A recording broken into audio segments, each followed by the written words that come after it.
Gelisan itu singkatan dari gerakan urang nulisan Al-Quran. Ini dicanangkan memperkuat posisi Kota Bandung sebagai kota agamis yang sudah berjalan, di mana ada pengajian rutin, kajian rutin dari ASN, keduanya adalah tadarusan rutin. Pak Wali, saya sebetulnya mau bicara panjang lebar pun agak tidak kuat sebetulnya melihat anak-anak di depan ini merupakan anugerah luar biasa dari Allah Subhanahu wa taala. Coba bayangkan kalau ini anak-anak kita menjadi orang tuanya. Ini jangan dilihat sebelah mata ibu. Ibu merupakan manusia pilihan yang dipilih oleh Allah, mempunyai ladang amal yang sangat luar biasa untuk menjaga Ananda. Ananda diberikan sama Allah kasih sayang yang sangat luar biasa, berbeda dengan anak-anak yang lain. Sebelah sini Pak Wali, mereka adalah anak-anak yang diberikan nikmat yang sangat luar biasa thalassemia. Maka agak berbeda mukanya, pucat dan sebagainya. Jika telah cuci darah, ya begitulah, ini kegiatan rutin. Tapi ada satu hal ketika tadi saya berbicara sama mereka, apa yang ditulis sama mereka merupakan surat-surat pilihan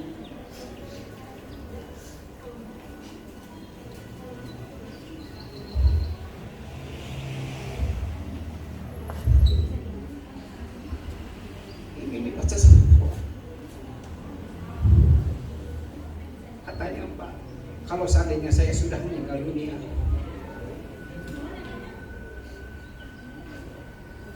mohon tulisan saya dibaca.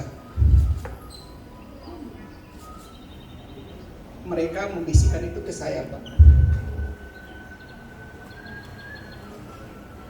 Ini adalah warga Bandung juga, Pak Wali. Mereka punya hak yang sama.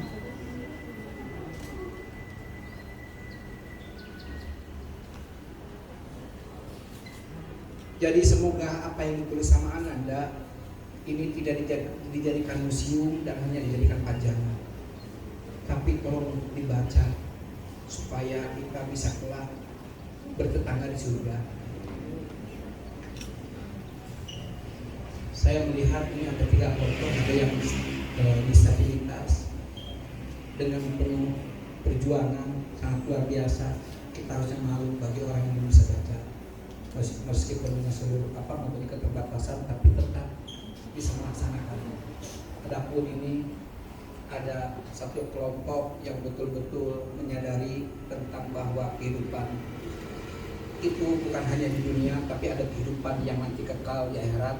Maka ini adalah kelompok anak-anak hijrah yang sangat konsisten, Pak Wali, belajar sedikit demi sedikit sampai dia kelihatan hasilnya tadi bisa mengaji yang awalnya nol sekali. Jadi Pak Wali Kota mempunyai rakyat sangat beragam, dari mulai ibu-ibu yang diberikan anugerah untuk menjaga Ananda kemanapun pergi. Ini merupakan ladang amal yang sangat luar biasa. Ibu jangan usah khawatir, berkali-kali lipat ibu dapat pahala di mata Allah, insya Allah. Begitu. Nah, tentang apa itu namanya thalassemia supaya jelas, paham, barangkali ada yang bisa menjelaskan dari komunitas. Mangga waktu dan tempat kami persilakan. Saya berikan waktu untuk memberikan sepatah 2 kata ke Pak Wali depan. Mangga. Harusnya banyak Pak Wali karena ini PPKM. Saya sendiri bersama dari POPTI. Dari POPTI itu Perhimpunan Orang Tua Penderita Thalassemia Indonesia di Kota Bandung. Sebagai gambaran awam, di Kota Bandung yang aktif transfusi ada 820 orang, anak dan dewasa, yang rutin setiap bulannya bukan cuci darah, tapi transfusi darah ditambah darah. Itu bukan untuk menyembuhkan, tapi untuk mempertahankan hidup. Dan thalassemia tidak pernah bicara sembuh, tapi bicaranya adalah mempertahankan hidupnya. Di Kota Bandung ada 820 talar aktif, talar mayor yang setiap bulan harus mendapat darah. Di Bandung Raya ada 1008 orang. Itu plus Rumah Sakit Lustira, Rumah Sakit Majalaya, EBA, dengan Alisa. Itu gambarannya. Itu data per Januari 2020. Data yang sekarang belum direkap ulang, tapi kemungkinan tidak akan jauh berbeda. Nah, sekarang kenapa ada thalassemia? Jangan khawatir, thalassemia tidak menular, tapi diturunkan. Diturunkan dari siapa? Dari orang tuanya. Dari orang tua yang gimana? Maaf Bapak, Ibu, orang tua yang abai. Orang tua yang sudahlah, biasa saja. Oh, thalassemia, apa sih thalassemia? Karena belum banyak yang tahu. 2018 kami roadshow ke Jawa Barat, 5 kabupaten kota Jawa Barat. 90% tidak tahu apa itu thalassemia. Padahal tidak ditularkan, tapi sekali itu diturunkan dari orang tua yang menderita thalassemia minor. Secara fisik tidak ada gangguan, mereka bisa mendonorkan darah juga. Tapi ketika yang minor menikah dengan yang minor, secara teori 25% anaknya positif mayor. Secara teori. Tapi dalam prakteknya 100% mayor. Adik-adik ini adalah contohnya. Maaf, Buya bukan Pak, bukannya apa, tapi kita harus tahu juga. Kita memberitahu kepada yang lain bahwa sebelum kita cetak undangan, sebelum kita cari makeup artis, pesan catering, cari gedung segala macam, ada baiknya kita yuk screening dulu buat teman-teman yang mau menikah, yang sudah serius pacaran, yang sudah merancang masa depan. Karena apa?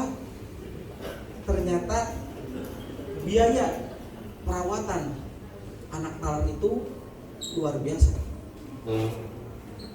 Hitungan kasar saya di kisaran 12 sampai 15 juta per bulan untuk bertahan hidup. Secara teorinya hitungan kasar 7. Dan itu tidak untuk menyembuhkan, tapi untuk bertahan hidup. Jadi sampai kapan kita akan abai terhadap thalassemia?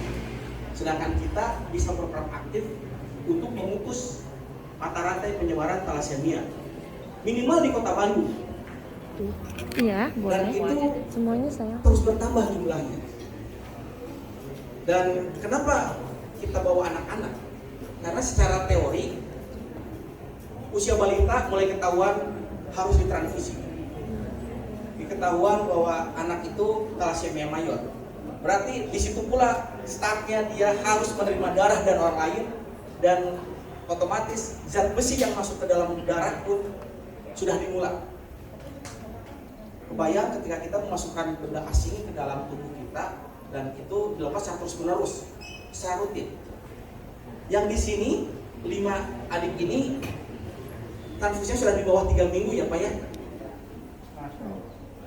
Jadi per 3 minggu sekali mereka di charge. Harus. Untuk apa? Untuk bertahan hidup. Tidak bicara sembuh. Oh 2 minggu. Bahkan ada yang 2 minggu. 2 minggu sekali.